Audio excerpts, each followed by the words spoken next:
How you doing? How you doing, YouTube? This is Larry the GM. We have had a big day in the Astros world, so let's talk about it. So, guys, we are here to talk about Jose Abreu and the impact he brings to the Houston Astros. So, hey, number one, before we get too deep into it, I would ask that you guys like this video on YouTube.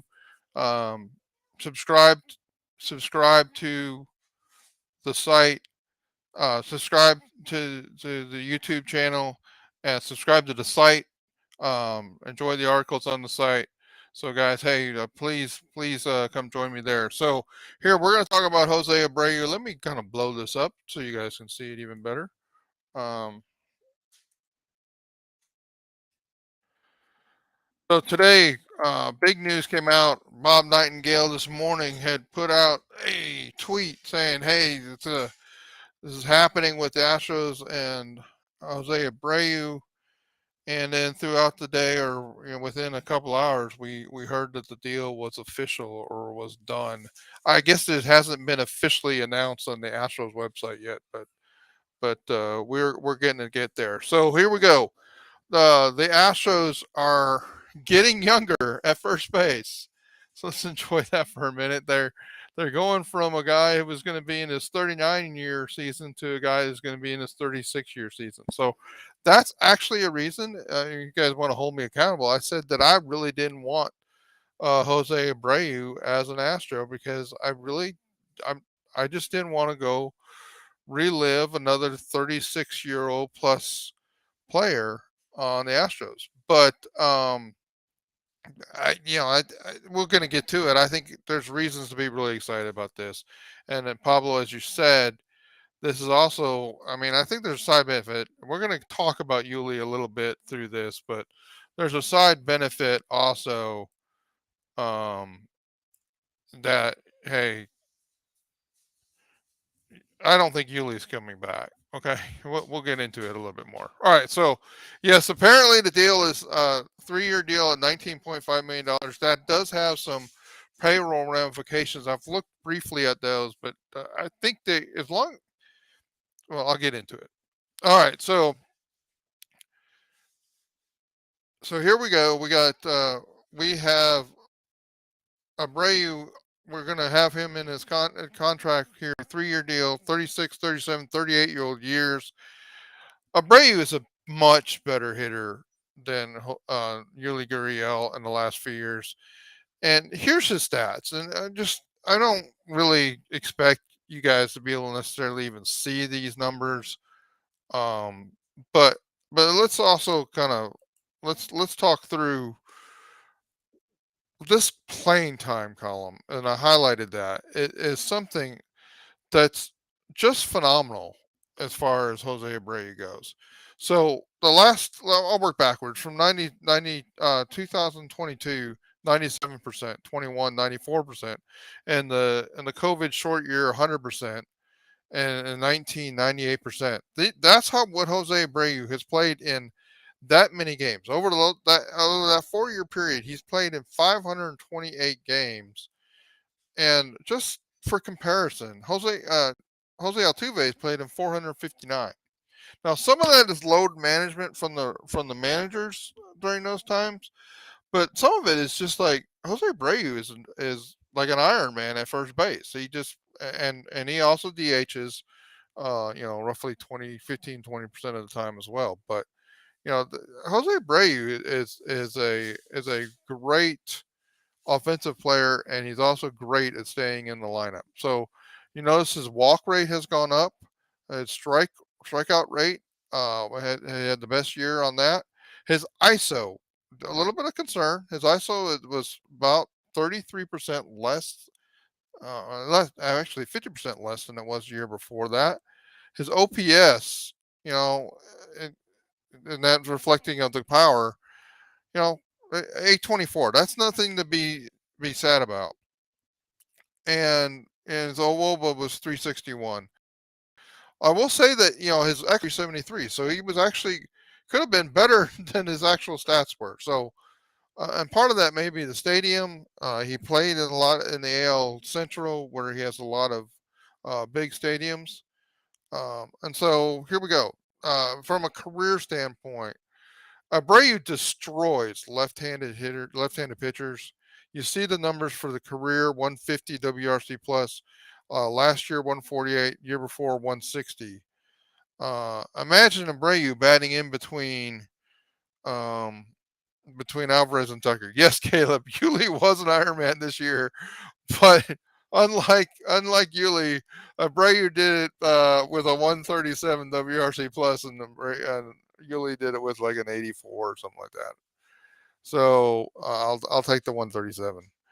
Um, Jose Abreu hit 15 home runs, but again in 2022, that's where that ISO number's down. He plays in the AL Central has like four very hitter pitcher friendly ballparks. And so let's just say, and I know we said this about when when Mancini came here. I think it's going to be true for Mr. Abreu. He's going to meet the Crawford boxes. He's going to really like what he sees in those Crawford boxes. They'll become good friends. Um, let's talk about a few of the things that may be a little bit of challenge. Jose Abreu is not an elite defender. There are better options that we've talked about in other articles related to trade candidates they could have gotten. Uh, I'll probably do a trade video tomorrow. Kind of got derailed with the Abreu news today, but let's just talk about some of the advanced defensive metrics. Abreu is a +1 defensive run saves at first base. Gurriel -2. So I mean, from an overall standpoint, comparison to what we have been dealing with at first base, Abreu with 0 about also above average at first base. Gurriel was -9 last year. His defensive WAR is a -11. Now, most first basemen have a negative defensive WAR. That gets into the dynamics of how defensive WAR is calculated. Gurriel was -16.3. So, guys, it's just he's not a great defender, but he's definitely better than Yuli Gurriel was last year. So, how long will he stay good or above average as a defender, or even average as a defender? We'll take that because I mean that's documented several places on the website. Gurriel was much less than an average defender. So, um, you know, the a- the thing here is the aging curve is undefeated. So will Abreu drop off as the ages? Yes, but his starting point with that production is just so high that over the next 3 years, I think we're going to be okay. So I would invite folks as you get through here and you're looking at this article. Here's the spot to go look at. One of the concerns is the financial. Now, it's Jim Crane's money. We don't really need to worry about it, but there is in that article the point about the financial Armageddon. If this team signs Justin Verlander to a 35, $40 million deal. Um, so good. Thank you, Pablo. Look at Pablo helping me out. The deal is official, according to Pablo. So we're doing this video at the right time. So that payroll Armageddon really could get pretty bad. Now, if this team re-ups Tucker, re-ups like a Javier, all before 2020 or 2025 is their free agent, essentially their free agent type salary year, then there's going to be a challenge in 2025. This team may have to go over the CBT in 2025 and then figure out what they're going to do in 2026. It probably means that not every one of the people that you expect this team to be able to sign into the future are going to be signed. Now, I've assumed in those calculations on that and that article that we're gonna keep Bregman and Altuve just because I don't want to think about not doing that. Right. I also want to address something else. There's a lot of folks on Twitter and on Facebook and and people saying, I see the Astros came out, or reporters are saying, hey, the Astros are still interested in signing Gurriel as a utility player. That comes back to something that Jim Crane said, a couple weeks ago. But yeah, Gurriel, somebody we're interested in as a utility player. Here's the truth, okay, guys. They can do that, but Yuli Gurriel's not a utility player. In the last 3 seasons, or call it 2.5 if you want to, with the COVID year, he's played zero times at second base. He's played 2 games, two innings at third base. The last time he played at third base, and I don't expect you necessarily understand all these advanced defensive metrics. Frankly, I don't understand all of them in detail either. But he had a UZR over 150 of negative 20.9 at third base. That is horrible of a UZR over 150 rating. He can't play third base. He can't play second base. He doesn't have the range. Now, what Yuli Gurriel could do and was capable of doing, and I think that's what those 2 innings were, is when this team's in an emergency, he can play until you can get to the next game and hold his own, with marginal poor defense. But that's not something you're gonna set him up as a utility player. So I don't want to be dogging Yuli in the middle of this article, but I just think it's quite speculative and frankly not aligned with reality to expect Yuli Gurriel is going to be a utility player for this team in 2023. Now, the Astros can go ahead and do it, but Yuli Gurriel does not have the range for third base or second base. Hasn't done it since 2019. And when 2019 he played third base, he was terrible. In 2018, when he played some second base, he was terrible. All right, that's the truth about Yuli Gurriel as a potential. Well, why would you do that instead of just let Hensley play, who's very capable of playing shortstop, second base, third base? Why wouldn't you just let Hensley play that for minimum salary versus having Yuli Gurriel for like $6 or $7 or $8 million do a terrible job of playing utility? So I just don't think it's going to happen. So if the Astros do not sign JV and they do sign an outfielder, and in this article I talk about, either Brantley or Conforto. I mean, I don't think you're going to get Benintendi for 13 million. This team is going to take a tax hike in 25, but it's not something I don't think the team can manage, and it would be potentially a 1 or maybe a 2 year blip. Um, so let's talk about this lineup. Let's talk about the lineup without any outfield help. And and I've built this lineup. People have come back and tried to troll me and say, "Look, Jordan Alvarez is not going to the 4 hole in this lineup." Very well, may be true. Okay, I'm just telling you, like when Michael Brantley was on the team before, Michael Brantley bat second, and when Jeremy Pena was batting second, he was batting like an all-star, and when he wasn't batting second, he was batting like a 4A player. So I'm not messing with Jeremy Pena in the 2 hole unless I got Michael Brantley there, and even then I might consider a different path and keeping Pena second. I think this team is going to bat Bregman third, and Alvarez fourth, and Abreu fifth, and Tucker sixth. I want Abreu sitting in between that Alvarez Tucker in the middle of that because of what I showed before, where he just rakes on left-handed pitching. Let a team bring in a lefty versus those three. They won't do it with Jose Abreu there. So then you've got a righty, or you're going to be stuck with waiting to bring the lefty in versus Kyle Tucker, and you've got Chas McCormick who rakes against lefties too. So this is the lineup without any outfield help. This is the lineup with the signing of Brantley. That lineup with Brantley in it. These are the projected stats for 2023. So it's calling for McCormick to be basically an average player when he had a 114 WRC plus in 2022. So you may say, well, does all that matter? I mean, how much impact is this deal?